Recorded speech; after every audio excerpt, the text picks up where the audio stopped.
പോയാ അത് ജിതുപേട്ടന്റെ ബെൽറ്റ്. അയ്യോ ബാക്കി പാട്, കണ്ണേകൽമാരെ ബാക്കി പാടിക്കാ.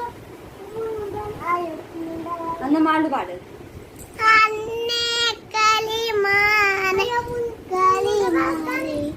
പൊന്നുവിന്റെ ബെൽറ്റാണോ? അത് വലുത്, അത് ജിതുപേട്ടന്റെയാ. പൊന്നുവിന്റെ താഴെ ഉണ്ട്, നമുക്ക് പിന്നെ ഇടാം. നമുക്ക് പുറത്ത് പോകുമ്പോ ഇടാം.